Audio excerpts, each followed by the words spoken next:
All right, guys. Thank you. It's a pleasure to have you today with this hot topic 1099s versus W2 workers. And today we have Debbie Sardone, a great friend and coach that I've met for a couple of years now, and that has helped my business tremendously and all of us in the cleaning business to grow and thrive in our companies. So I'm always grateful for her help, her mentorship, and she was had some time today to share with us about this specific topic. And well, Debbie, thank you for coming. It's a pleasure to see you here today. Thank you. I'm so honored to be here. Always happy to. We All still right. see your screen. I guess you know that, but we're still looking at your screen. Okay. Yeah. Yeah. I didn't know That's if you knew that, but yes, I'm so happy to be here. Always honored. And love working with Juan. He's built a great business with Pipe Hire. He's one of our mop-free millionaires. He and Karen have built a phenomenal business. Thank you. Yeah. Thank you. It's been a pleasure. All right, so let's get started here. I want to talk about some definitions, the pros and cons of these different type of models.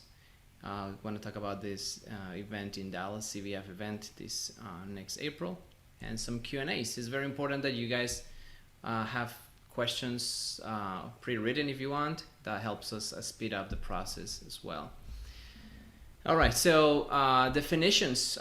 This is very, Debbie, a lot of people think they have contractors or they think they have employees, and they mingle and commingle this or confuse these terms a lot, and I see that happening across the board.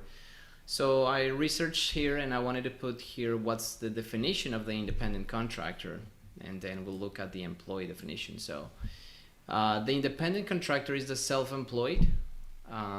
They set their own hours, they use their own tools. They might sometimes clean for more people, not just your company.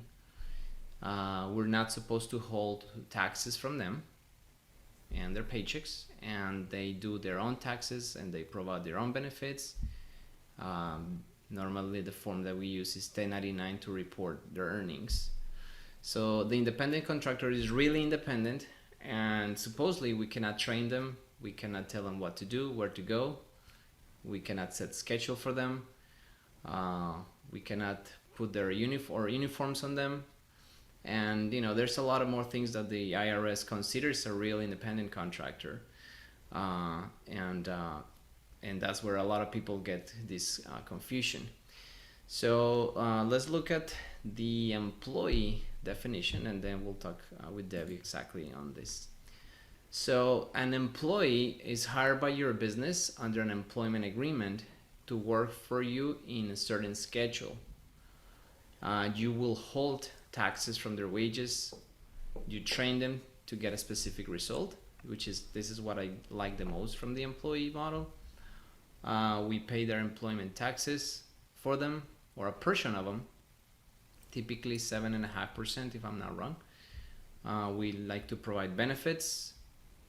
We have more control over them, and we say where they go, when, and how the job is done. That is the employee. So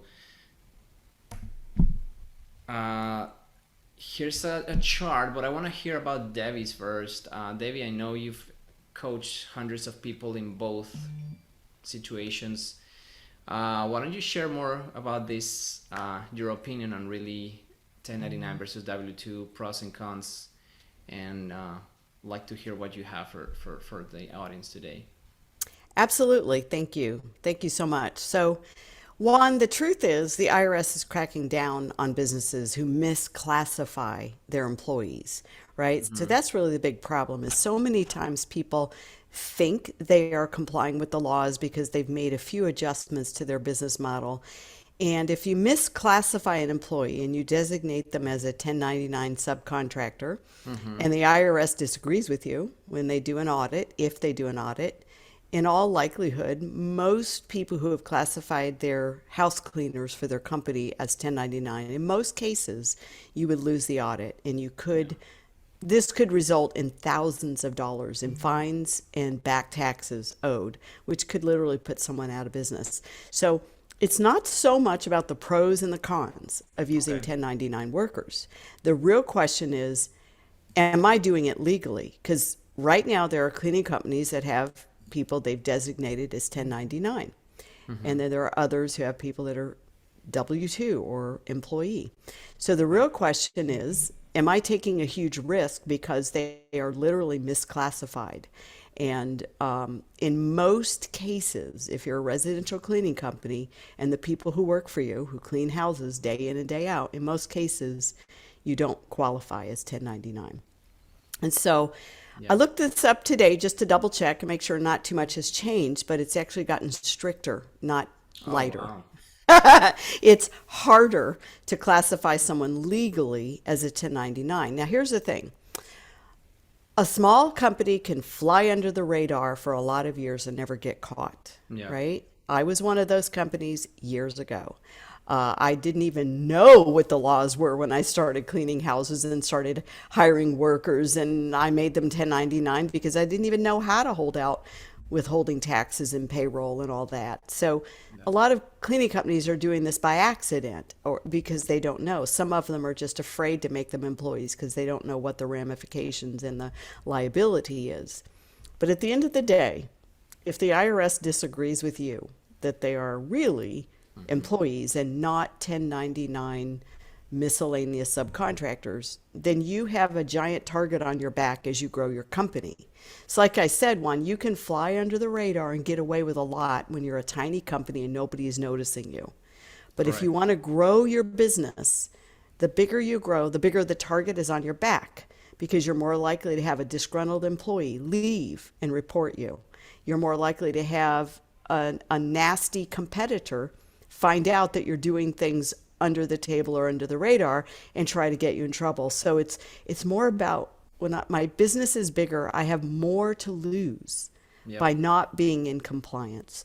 So there's three factors that the IRS says you have to consider in order to be considered truly a company that uses independent contractors or 1099 workers. The behavior, the financial piece, and the whole type of the relationship. And so it's not much has changed in the last 25, 30 years since I converted to employees versus contractors, right? Not much has changed other than it's even stricter and it's harder to comply with the rules. And the IRS doesn't allow you to have some of the rules that you're complying with and others you're not. They say if you're out of compliance in any of the rules, Oh, you're wow. out. They're not contractors, right? It's not like, well, mostly, right? So we can't say, well, but I don't train them and I don't give them equipment. But do you control their work environment? Their Do they schedule. work? Do you control their schedule? Do they work exclusively for you? So here's one of the qualifiers. And here's how the IRS, and they're cracking down. They're stricter than they used to be because they want their tax revenue, Oh, yeah. right? They want Definitely. their tax revenue, right? And so they're stricter than they've ever been before. But one of the key factors they look at is this person that you're classifying as an independent contractor, do they have their own cleaning business? Meaning they've got a name for their company and their own EIN? Probably not. Do they have other clients they clean for? Maybe in some cases, yes. But do they literally have a business? They say they're behaving like an employee. If you work them full time and they work for you full time and they don't have other clients, you are it. You're an employer and they are an employee, even if they carry their own supplies. If you're the one that bids the job and tells them how much they will be paid for the job versus them going and bidding the job and telling you what they will charge you for the job, right? So the IRS gives examples on their website. If you're a cleaning company, as an example, and you hire a handyman to come fix your glass door, he's an independent contractor, right? He told you how much it will be, and he told you what tools he's going to use. You didn't tell him how much you will pay him to fix your door, and you didn't tell him what tools he will use to fix your door. So he's an independent contractor. Correct. Same thing with your bookkeeper. If a bookkeeper does your books, then they're an independent contractor unless they work for you full time, 40 hours a week, and they have no other clients, right? Then that's an employee. And so the IRS makes the same distinction. It's like they say, if it looks like a duck and acts like a duck and walks like a duck and quacks like a duck, it's a duck. So if you fill the contractor's schedule, and you train them and you tell them when to be and where to be, and you are their only client, they don't really have a business, that's your employee. And here's one of the qualifications is if they're a true contractor, they have their own business and they have their own level of risk. So for instance, if the client refuses to pay, right? They're absorbing the risk. They don't get paid. Well, that's not the case with us, right? In a cleaning company, if this employee worked hard all day and cleaned that house, they're getting paid. Yep. And if the customer refuses to pay because they're too picky or they think we damaged something and they won't pay, we're the ones that lose the profit, not the contractor. And so the IRS says there's no profit risk. That's an employee. So we can't pick and choose and say, but I don't train them. Right? Most cleaning companies train that person they're calling a contractor.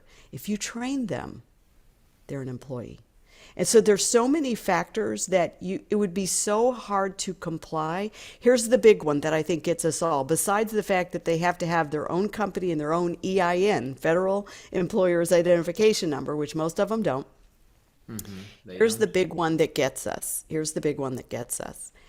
The IRS says, for them to be a contract, or for them to be classified as a contractor, they're doing work for you that's not a part of your business work. So when I hire a bookkeeper, that's not what I do as a business. I don't do bookkeeping, I do house cleaning. Correct. Right? So they're an independent contractor because they're just helping me with different services I need as I run my house cleaning business. But the people who work for me, who are actually doing the house cleaning, that is what we do. That is your core business. That is my core business. And so when I hire people to go clean houses to do my core business, they're not contractors according to the IRS. Totally. And that's really tough, Juan. That's so hard for business owners that are scared and nervous and worried about, well, how do I fix this? What do I do? Because I'm walking around with a big target on my back. And I will say the solution is easier than most people think. It's not nearly as hard as you think. And the IRS even has a program where you can kind of like start with a baseline and be forgiven for the past. They actually have a program for that, oddly enough, because of so many people. Or you can just sign up with a payroll service and just pick a date in the future that I have employees as of January 1 or I have employees as of April 1st, right? You can pick a date in the future and decide you have employees. And it's so easy to have employees. I mean, you don't really have to change the things that you like about your contractor relationship if you're paying a commission and you're following the laws in your state. There are so many things you get to still do and still be compliant and not walk around with that big target on your back. Yes, I agree. And, years ago that you started coaching us, we were running with 1099s, and just the fact of thinking that we had all these possible back taxes on our back, in our mind, it was just stressing out. So It's terrifying. And it makes terrifying. 'Cause you can't sleep at night No. when you're worried that you're going to be found out, right? No. Once I found out that there were so many rules that I would have to follow in order to classify mine legally as 1099, I knew I couldn't. And I couldn't sleep because I knew my business was always on the verge of being found out. Correct. And so I do remember when you first came through the CBF program, and I knew you and Karen had really a big vision for growing a big business, which you have. And it wasn't that painful, was it, to transition? I mean, back then really felt like a huge transition and like completely our business at risk. But years ago now, this has been probably 5 years already, 6 years. Now that I see it from the other side, it's like, we're always thinking that it's cheaper to run with 1099s, that we don't have to commit so much to them, that the relationship is just very simple. But in reality, we were paying more out of our revenue for cost of goods sold. We were paying around 65% out to those contractors, and not getting their full schedule, their full attention to work exclusively for us. So we were overpaying for labor. And the things that really changed us for W2 employees was that we had now somebody dedicated 40 hours a week for our business, and we can say when they go, where, how to do the job. And for us, that control was and having to pay less out of our profit, that was the big change for us. So uh, Exactly. you And know when we started working together, one of the things I pointed out, now obviously you have to fix a lot of systems in your business mhm, that are broken for anything to work, whether it's independent contractors and my business is still broken, or employees and my business is still broken. We still have to fix things in our business to run smoothly. yeah, But one of the things I pointed out, which you just described, is you can't get employee loyalty with independent contractors because correct, by nature, they have a right and permission to go out and be your competitor. So you bring hmm, them on board. They're not really legally an independent contractor. You run them through training. You help them get better and better at the yeah, job. They actually finally do a good job and stop getting complaints. And now you're getting great reviews and everybody loves them. And you've just trained your next competitor because as yeah, an independent contractor, they're supposed to have other clients and they will get other clients. And then yeah, all of a sudden they're telling you, oh, Juan, I can't work Fridays anymore. I've yeah, got another client of my own. You've just trained your next competitor. It's impossible to yeah. create and build long term employee loyalty with independent contractors. I'm not going to say impossible, I'm going to say not likely. Not likely with independent Yeah, I contractors. think in this specific business, house cleaning, I mean, there's so much that goes into onboarding, training, so much that really, I mean, if you're gonna spend all this time and this money, working and onboarding people, I mean, you wanna get 100% of their loyalty, their full schedule, because I mean, just to get 2 3 days out of somebody really to clean your houses is not worth it. And for us, that was one of the biggest game changers. Is like, we don't want anybody to say sorry, cannot go to this job today because I have my own job, and Exactly. you cannot do anything. It's like, okay, just go to your job, I'll cancel my job. And that was one of the things that really changed us completely. So it's been And you 6 years know, since then. So yes, and you guys have built a business well over $1 million because you fixed all those little pieces in your business correct. that was kind of working against you. And I know it seems scary. So some of the people on here today are, and somebody else said, I'm already going through this right now. Rebecca says, I'm going through this right now. It does seem scary at first, but I will tell you, it's just like sitting in a movie theater watching a scary movie, right? Your Hmm. heart starts pounding, you're scared out of your mind, but the minute they turn on the lights, you're like, ah, no monsters. You get up, walk out, right? And you get in your car and you go home. And it's the same thing with this, right? Transitioning to really becoming legally compliant so that you're not always looking over your shoulder, wondering when you're going to get found out and when it's going to put you out of business. It's not that hard, especially nowadays, Juan. There are so many great software programs to make it easy, like Gusto is an app to do your Yeah. payroll. Oh There are yeah. payroll services. We use QuickBooks Payroll. I mean, it's really not that hard. No. And you just raise your prices enough to where you're covering the payroll taxes and your labor burden. On average, and this is just an average across the country, your out of pocket expense that maybe people aren't used to spending for payroll taxes and workers' comp, on average, it's about 21% of the wage. So you figure Mhm. every $100 in wages, you'll pay about $21 in payroll taxes and workers' comp. Now that's average. Some parts of the country, workers' comp is higher. It's going to push that up Yeah. to 24. But you just learn how to price your jobs accordingly to compensate for the extra cost of having employees, but the benefits far outweigh. So when you have contractors, Juan, you can't offer benefits. You cannot make them full time. That would definitely violate. You can't Yeah. give them paid vacation. You can't give them any benefits. It's impossible to create that bond and that employee loyalty that we create with our companies now. Definitely, and I always say that the retention of clients is really a byproduct of retention of our employees. And if at the core of our business we cannot provide these benefits and these good things as an employee, it's very hard to keep people loyal to the company. So Exactly.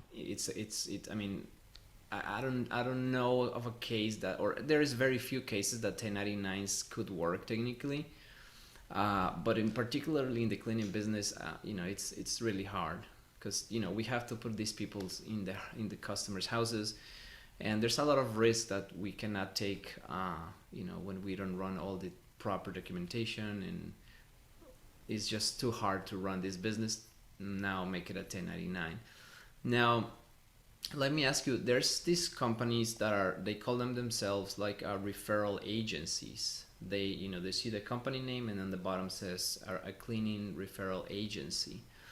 I don't know if you're familiar with those, Debbie, that they just, Very, very, yes. I heard of them. I'm not really familiar with them. Why don't you mind sharing how's different that than for the company like mine that was really hiring contractors and running them as an employee? The referral agency model pretty much is mostly happening in California, where people really struggle with the out of control workers' comp Okay. rates. And so a lot of people, out of sheer desperation, launched the referral agency model to avoid workers' comp. Okay. I would say probably in most cases, if the IRS investigated, the individual companies using the referral agency model would probably lose the argument with the IRS. The IRS is very powerful and they want their money and they want it now. And they want their 10% penalties plus, plus, plus. And they So have the key to your bank account. they So have the key, one phone call and they freeze your assets. One phone call and they freeze your bank accounts. Trust me, I know when my business was in trouble, I had my bank accounts frozen. You literally can't get in and get a dime out of your own account. It's terrifying, oh, the power they have. So I would say that is a movement that it was mostly started in California out of sheer desperation over the absurd insurance comp yeah. rates. Now, if I were in California, I would probably try it out of sheer desperation. But if you're not in California, there's really no reason to take that risk. It's still very difficult to prove to the IRS that you're following all of the points, not just most of the points that classify them as contractors. It's very hard. I think out of and the workers' comp rates have come down in California. They're still higher than they should be, but they have come down. Mm-hmm. And if you do the business correctly and you're charging adequately, you can have employees in California. It's a little harder. Yes, that state has made it more difficult. There's a few more states that have made it difficult, but yes, you can have employees and still succeed at the highest levels. We have mop-free millionaires all over the country. Some are in California, some are in Washington State, another very difficult state to do business in. Oregon, very, very strict, difficult rules for business owners, but it is possible. Cool. Thank you. I didn't know that it started in California. So, The popularity of it, I would say. I mean, I can't tell you where it originated. That is where I first heard about it, and then it began to kind of pop up, and it was mostly in California. And I get it. Hey, I understand their pain, but it's still very yeah, risky. yeah. I mean, so many businesses moved out of California to Texas and other states, Yeah. just trying to really operate a business and Yeah. Be, paying just taxes. Tax to death. Yeah. Cool. So we can see in this chart that I'm sharing here with you guys, there's obviously some points that are important to keep in mind here, that W-2s typically, I like this one really, on the short-term, long-term results. They're more focused on dedicated in the long run. I mean, if we really want to grow a cleaning business, we need them set up for the long run, not like for just a couple of months to get our jobs done. So in reality, keep this in mind. Things that really shouldn't make or should make you switch is, you're gonna spend less on payroll. You're gonna provide benefits. You're gonna have you're not gonna have the IRS on top of you trying to see what you're doing. You're gonna have people that are thinking long term, that they want to be employees, because that's something that most people sometimes don't think about. Is there's people out there that want to be employees. They want to have the benefits. They want to be part of a company. They want to belong to a culture of a company. And there's other people that don't want that. They just want to run their own cleaning business. And I had back then lots of people that learned the business, go out, start their own company, and I will see them on Yelp eventually starting their own cleaning business. And as David said, you're training your next competitor. And so I don't see really a reason or a case for 1099 in the cleaning business. I mean, we're not Uber or Lyft. This is really a different type of business. So let's look at the next slide here. I think that was, David, your opinion. This is more of the same thing. Yeah, we've already discussed this. Okay, so Debbie, I know you're running here in April your event on the 7th, 8th, and 10th. I put in the topics here that are coming up in the event. Why don't you share more about exactly what's going to happen in this weekend in Dallas? I'm excited. Absolutely. So it's just less than a month away, about 35 days from now. Yeah. And of course, you'll get to meet Juan in the flesh. Juan and Karen will probably be there, and he will be one of our table sponsors with Pipe Hire. We adore them because they're helping to solve one of the biggest problems in the industry with some great HR tools and background. And you'll meet other vendors there as well that you will absolutely love to connect with. But for 3 full days, Juan, we'll be focused intensely on how to 10x your team, because right now with the labor shortage and the labor crisis that we face in this country, people are desperate to find ways to add staff and keep staff, right? So many people are adding staff to replace the last one who quit, and then hiring another person to replace the last one who quit, and that doesn't help you grow. This is probably one of the greatest cleaning business booms I've ever been in all the years that I've been in business. I cannot believe how much business is coming in the door. We can't even keep up with the leads at my office in Dallas, and we've got 3 people on sales. And so this conference, April 7th, 8th, and 9th, is 3 full days, residential cleaning business only. So it's not all the other service businesses out there. It's specific to the residential industry. You're going to hear from our coaches. They'll be on stage speaking on topics that relate to how to attract and hire those A players, because anybody can hire a C player, right? That's easy. We've been doing that for years. How to go from no-shows to career cleaners, right? So many people are getting the wrong people in the door, and they offer them a job and they no-show Monday. How to master that employee journey, so critical. How to build a self-managing team. We have so many employees that we end up, or contractors that we end up, that need so much supervision and management, and it wrecks our quality of life as a business owner. And then how to create employee processes fit for a VIP. And then how to build a sticky workforce and stop hiring those quitters. That is just a nightmare. And then how to simplify, systemize, and sync your training.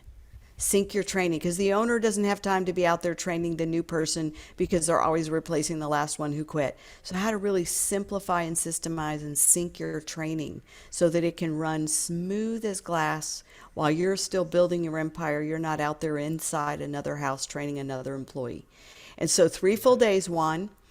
We have coupon codes. So if you go to cbflive.com, you don't have to use that whole long string there. It's just cbflive.com. Somebody can type www.cbflive.com in the chat, and it'll be clickable.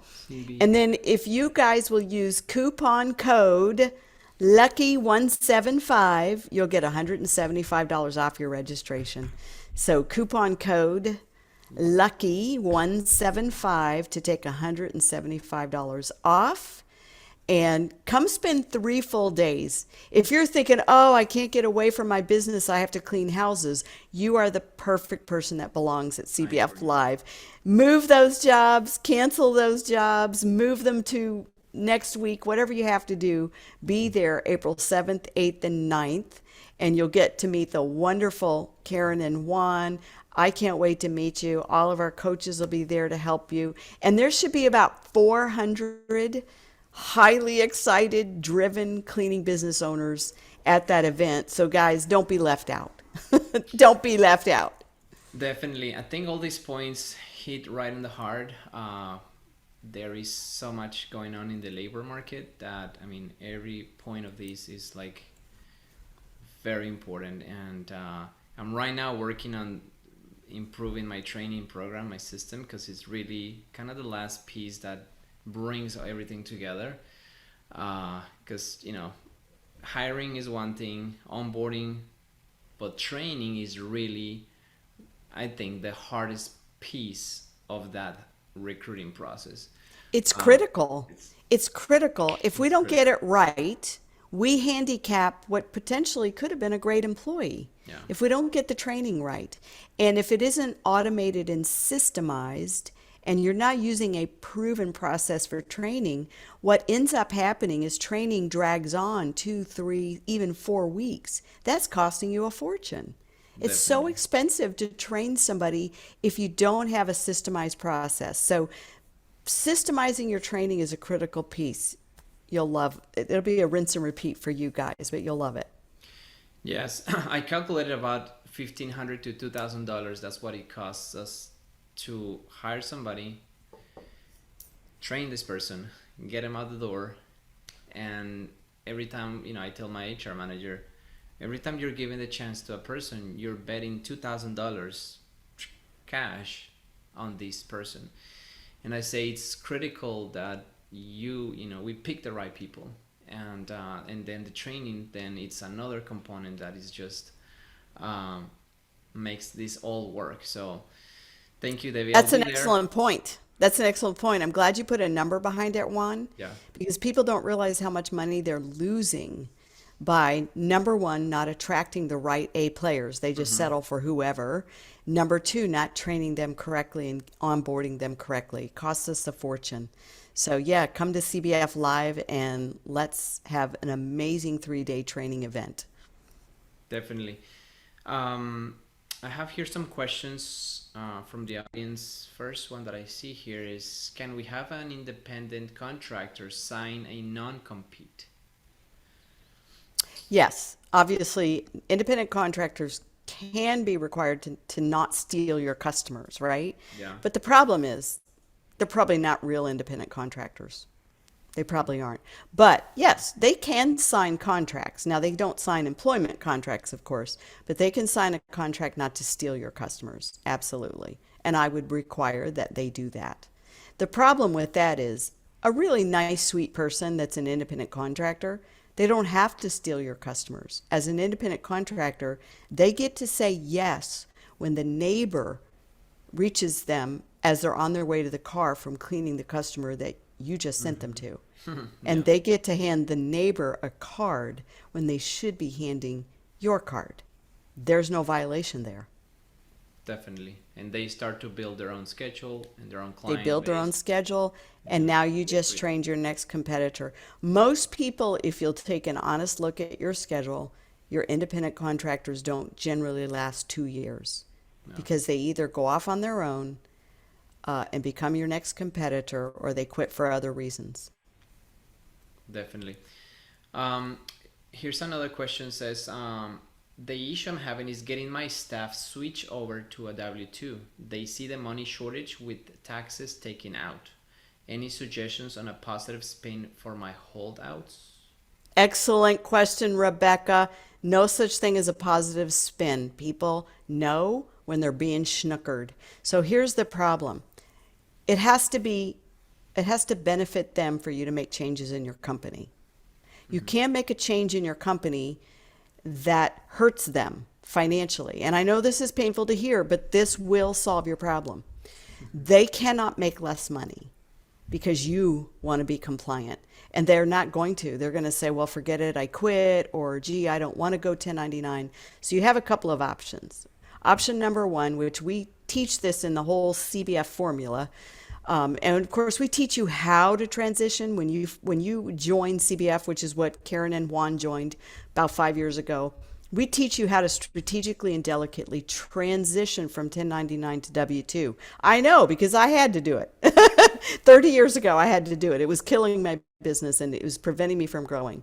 But one approach is you grandfather them in. You kind of don't mess with them, especially if you're paying like 65% commission. How do you compete with that, right? Yeah, no way. So one solution is you grandfather them in, and all new hires are built off your new model of W-2 employees. That's one way. It's like a Band-Aid or a duct tape, right? Duct tape is good in the short term. In the long term, it's not great. But that's one way. The other way is make it worth it. Now, there's like a 2-hour module we teach on how to make it worth it in terms of benefits and higher pay and all this stuff. So you have to make it worth it for them to be excited about it. Otherwise, they're going to resent you for taking away money that they had in their paycheck. And I know you and I know logically, hey, I'm paying your taxes. But when it comes to paying their rent and paying their car payment, all they can feel is, I don't have as much money in the bank. Thank you very much. So you have to make it worth it to them. You know, a lot of these workers, they do not see value sometimes in the payroll taxes that we're sending to the government, and Correct. they don't They think, don't care. they don't care, and they don't think that in April next year they're gonna usually get a refund. Exactly. They're thinking short term, my rent this month, my bills this month. But you know, one of the benefits that my employees mention is like, hey, in April we always get money back from the government. And I say, you know, that's great. Before that, all people we have to give them their 1099. And it's just like, here, you have And to they pay. owed.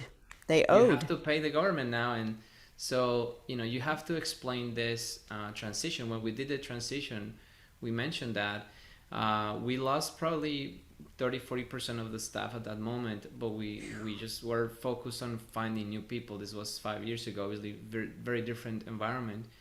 But we were able to start replacing those people that left with employees. Eventually, everyone became an employee, and the ones that are independent contractors left because we were not assigning them enough jobs as, you know, our Yep. employees. Because an employee is committed to giving you a full-time 40 hours. So you're gonna obviously provide a full-time job to a full-time person. So you're committed with them as well to give them enough work so they can make a good paycheck. So that's part. I see that as a relationship that has to work for both, and we're both committed to providing work, and you provide me labor, and that relationship has to be clear in order to work. You know, and it's scary for people watching this thinking, oh no, I can't afford to lose 30 to 40% of my workforce. But you got to remember, Juan had a whole bunch of part-timers, right? So the people he lost weren't working that much anyway, right? So you got to remember that the cost to your business of having too many people who don't do enough work is expensive in terms of time and effort and lost profits. But the other thing is, you don't have to rip the Band-Aid off all at once overnight. The other thing is you can grandfather in your best workers that have a full schedule so you don't run them off until you make changes that appeal to them. So don't be afraid to make this change with the new staff and grandfather in the existing staff and let them weed themselves out, as they always do. Yeah. But you don't have to rip the Band-Aid off overnight. Perfect. Here's another question. If the client is unhappy with the way the independent contractor cleaned, what do I do? Can I ask them to go back and re-clean? Absolutely. Whether they're classified as an independent contractor or an employee, you can require that if the job is unsatisfactory, I will send you back on your own time.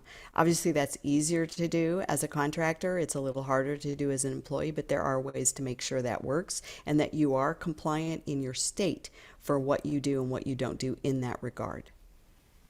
Awesome. Perfect. And let me see if there's anything here. No, I don't have any more questions. David, do you have anything else you want to wrap up with? Any final Yeah. words, advice? So those were great questions. I want to remind people that the fear of the changes we need to make for us to get to the next level in business is usually worse than the reality. So don't forget that. The fear is usually worse than the reality. These changes aren't nearly as hard as you think. They're never as expensive as you think. And the payoff long term always outweighs the fear or the pain in the short term.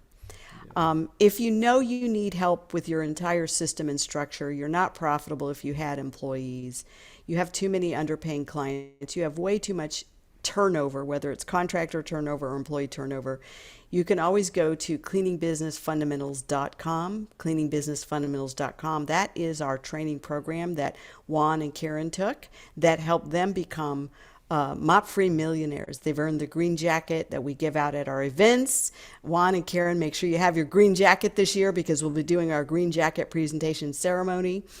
And Karen won't be there. We oh, I wish she could. Such a we beautiful lady. literally last night we had our third baby. So That's right. Oh, that was last night, and here you last are night, on literally. with us. Congratulations, Juan. Yes. Oh, that's so beautiful. Well, Yeah. give her my love. She's a Yeah. beautiful lady and a wonderful mother. But I'll be if you there. need help, if you need help with your business and you're thinking, I need what Juan got, I need that help from A to Z, then go to cleaningbusinessfundamentals.com and fill out an application for a strategy session, and we'll talk to you about your business and see if we're a good fit to help you. Otherwise, I hope to see you in Dallas for 3 full days. Definitely. Says so. Congrats. Okay.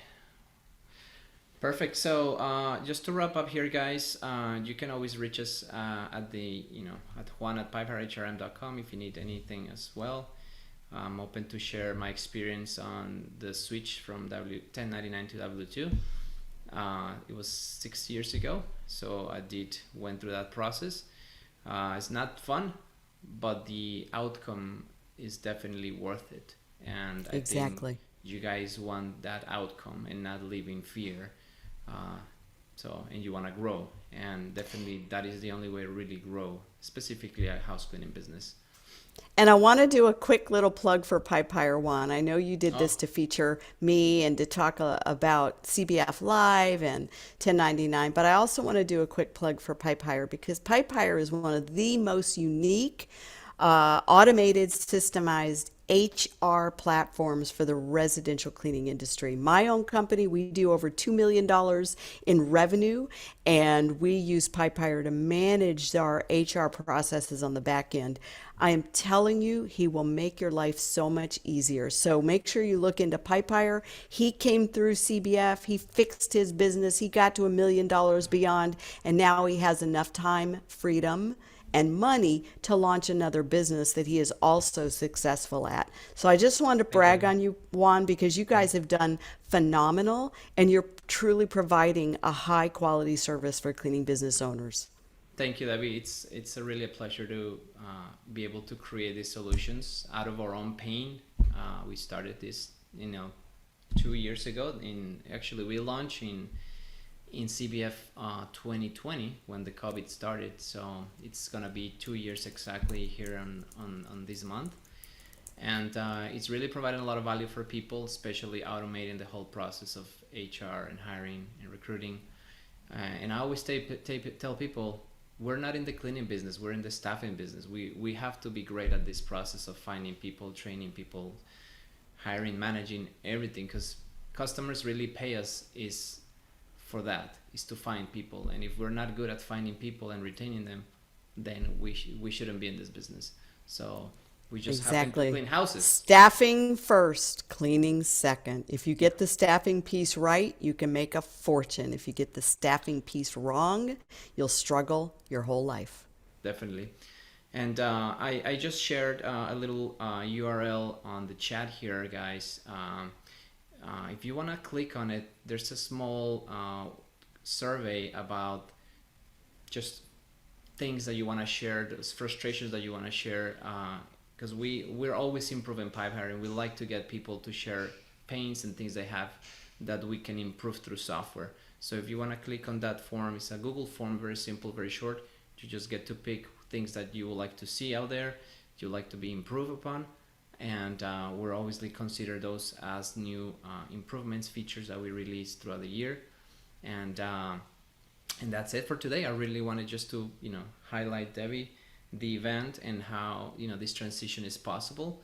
And with CBF behind you, there's really nothing to be afraid of. You'll get out of it and you'll succeed in your business. So thank you, Debbie, for your time. It's been a pleasure. I hope to see you soon there in Thank you, Dallas. Juan.